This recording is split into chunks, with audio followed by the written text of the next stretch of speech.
Hello students. पिछले video में हमने वित्तीय बाजार के बारे में समझा था कि वित्तीय बाजार क्या होते हैं। और वित्तीय बाजार में के अंदर दो बाजार होते हैं, एक होता है मनी मार्केट और दूसरा होता है कैपिटल मार्केट। उसके बाद में मनी मार्केट और कैपिटल मार्केट को समझने के बाद हमने शेयर्स के बारे में चर्चा करी थी कि शेयर्स कितने प्रकार के होते हैं। तो अंश दो प्रकार के होते हैं, एक समतांश और एक पूर्वाधिकार अंश। पूर्वाधिकांश क्या होते हैं और फिर समतांश क्या होते हैं, उनके बारे में हमने चर्चा करी। दोनों की हमने विशेषताओं के को समझा कि क्या क्या विशेषताएं होती है, किस प्रकार पूर्वाधिकार अंश और समतांश के अंदर अंतर पाया जाता है। अब उसी टॉपिक को, उसी चैप्टर को हम कंटिन्यू करते हैं।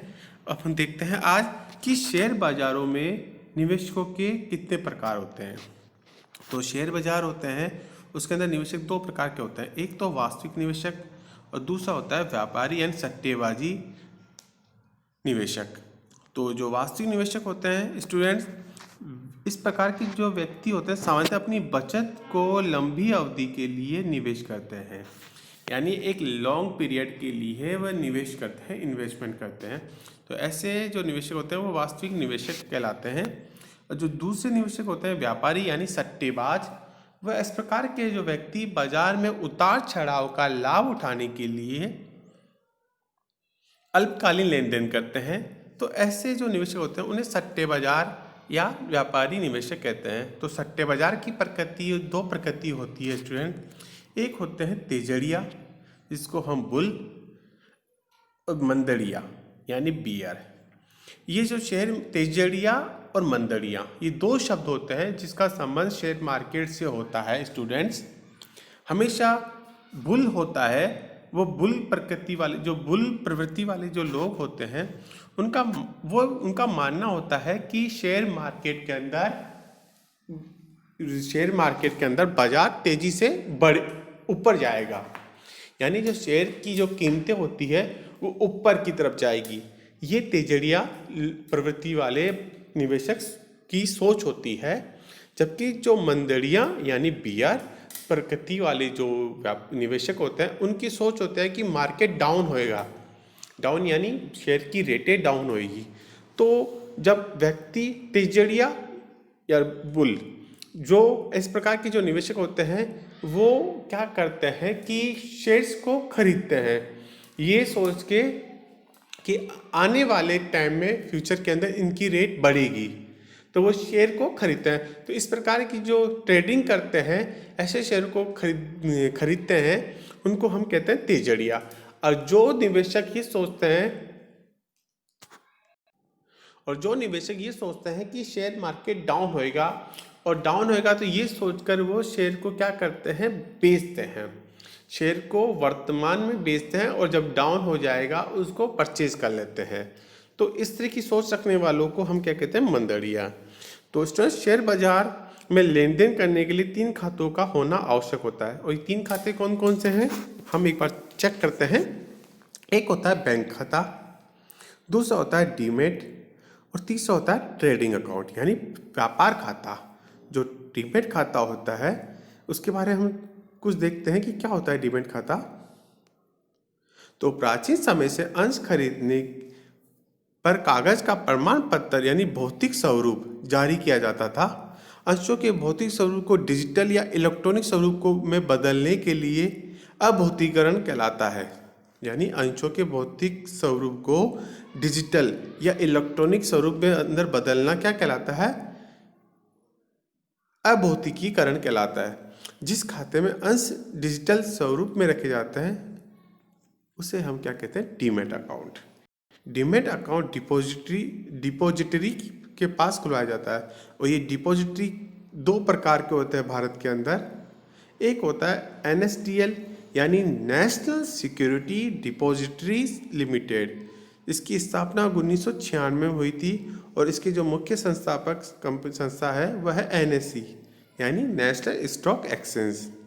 दूसरा जो डिपॉजिटरी सिस्टम भारत के अंदर है वह है CDSL यानी सेंट्रल डिपॉजिटरी सर्विसेज लिमिटेड। इसकी स्थापना हुई थी 1998 के अंदर और इसके मुख्य संस्थापक है BSE बोले तो बॉम्बे स्टॉक एक्सचेंज। तो ये हुआ बैंक डीमेट अकाउंट। अब हम देख लेते हैं कि व्यापार खाता क्या होता है। तो स्टूडेंट्स, ये खाता शेयर बाजार के मध्यस्थ जैसे ब्रोकर के द्वारा खुलवाया जाता है, जिसे अंशों के लेन देन हेतु बैंक खाते और डीमैट खाते के साथ उपयोग किया जाता है। तो ये जो ट्रेडिंग अकाउंट है, जब तक ये ट्रेडिंग अकाउंट नहीं ओपन होता तब तक हम शेयर मार्केट के अंदर इन्वेस्टमेंट नहीं कर सकते। तो शेयर बाजार में जो सौदे होते हैं कुछ उन सौदों के बारे में चर्चा कर लेते हैं, किस प्रकार के सौदे होते हैं। एक होता है स्पॉट ट्रेडिंग, उसके बाद है फॉरवर्ड ट्रेडिंग, तीसरा होता है फ्यूचर ट्रेडिंग जिसे वायदा बाजार भी कहते हैं, फोर्थ होता है ऑप्शन ट्रेडिंग। अब इनको हम एक बार समझते हैं कि स्पॉट ट्रेडिंग क्या होती है। तो स्टूडेंट, इस प्रकार के जो सौदे होते हैं, इस प्रकार के सौदे में अंश खरीदने का समझौता और वास्तविक लेन देन दोनों एक ही समय होता है। मतलब खरीदने का समझौता और वास्तविक में लेन देन, यानी खरीदने का समझौता के साथ साथ उसको खरीदना, ये दोनों एक ही समय पे किया जाता है। भारत में इसके लिए T+2 का नियम उपयोग में लिया जा रहा है। जो नेक्स्ट जो सौदा होता है शेयर मार्केट के अंदर वो होता है फॉरवर्ड ट्रेडिंग, यानी भविष्य में लेन देन के उद्देश्य से वर्तमान समय में समझौता किया जाए, वह फॉरवर्ड ट्रेडिंग कहलाता है। अभी देखते हैं नेक्स्ट फेज के क्या होता है कि ये समझौता जो स्टॉक एक्सचेंज के बाहर किया जाता है। ये याद रखना है दोस्तों, ये जो फॉरवर्ड ट्रेडिंग होती है वो स्टॉक एक्सचेंज के बाहर किए जाते हैं। इसका कोई मानक आकार निर्धारित नहीं होता है और वास्तविक लेन देन केवल निर्धारित तिथि पर ही किया जाता है। विदेशी मुद्रा बाजार में ये काफ़ी प्रचलित में है। तो इस प्रकार के जो फॉरवर्ड ट्रेडिंग होते हैं वो विदेशी मुद्रा बाजार के अंदर काफ़ी प्रचलन में है। तो ये था फॉरवर्ड ट्रेडिंग। अब जो है नेक्स्ट जो सौदा होता है वह फ्यूचर यानी वायदा बाजार। भविष्य में लेन देन के उद्देश्य से वर्तमान समय में जो समझौता किया जाता है उसे हम क्या कहते हैं, वायदा बाजार। अब ये यहाँ पे जो ध्यान से देखने की समझने की चीज़ है कि इसका एक ये स्टॉक एक्सचेंज के माध्यम से क्रय किए जाते हैं, जबकि ये स्टॉक एक्सचेंज के बाहर किए जाते हैं। फॉरवर्ड ट्रेडिंग जो होते हैं वो स्टॉक एक्सचेंज से बाहर किए जाते हैं और जबकि फ्यूचर जो ट्रेडिंग होती है वह स्टॉक एक्सचेंज के माध्यम से क्रय विक्रय किया जाता है। ये इसका डिफरेंस है दोनों के अंदर, फॉरवर्ड ट्रेडिंग और फ्यूचर ट्रेडिंग के अंदर। तो स्टूडेंट, जो वास्तविक लेन देन निर्धारित तिथि या उससे पहले कभी भी किया जा सकता है। इसमें लाभ हानि की गणना प्रतिदिन होती है जिसे मार्क टू मार्केट कहा जाता है। नेक्स्ट होता है कि ऑप्शन ट्रेडिंग। हम ऑप्शन ट्रेडिंग को एक बार देख लेते हैं कि भविष्य में लेन देन करने के उद्देश्य से वर्तमान समय में समझौता किया जाता है, लेकिन क्रेता के पास निर्धारित तिथि पर लेन देन पूरा करने या ना करने का विकल्प होता है।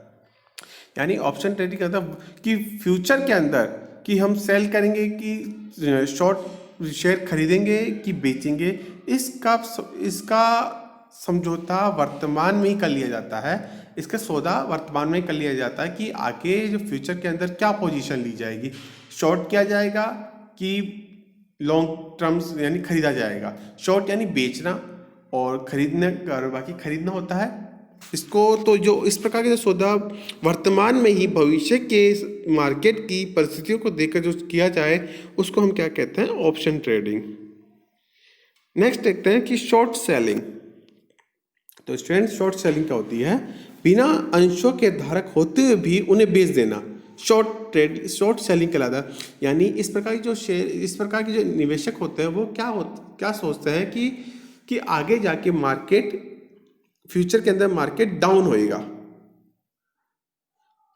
होएगा तो वो ये सोचकर कि शेयर बाजार की रेटेड डाउन होएगी तो अभी ही वो बेच देते हैं।